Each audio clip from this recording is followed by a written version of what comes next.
بے شک جن لوگوں نے ہماری آیتوں سے انکار کیا ہے ہم انہیں آگ میں داخل کریں گے، جب بھی ان کی کھالیں جل جل کر پک جائیں گی تو ہم انہیں ان کے بدلے دوسری کھالیں دے دیں گے تاکہ وہ عذاب کا مزہ چکھیں۔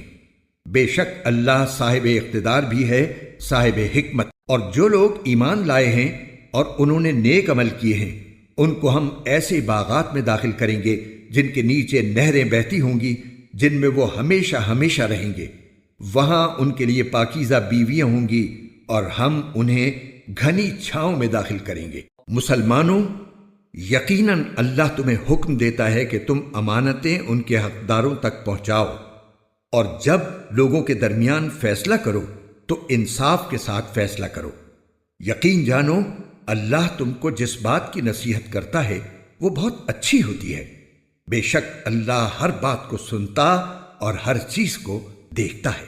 اے ایمان والو، اللہ کی اطاعت کرو اور اس کے رسول کی بھی اطاعت کرو، اور تم میں سے جو لوگ صاحب اختیار ہوں ان کی بھی۔ پھر اگر تمہارے درمیان کسی چیز میں اختلاف ہو جائے تو اگر واقعی تم اللہ اور یوم آخرت پر ایمان رکھتے ہو تو اسے اللہ اور رسول کے حوالے کر دو۔ یہی طریقہ بہترین ہے اور اس کا انجام بھی سب سے بہتر ہے۔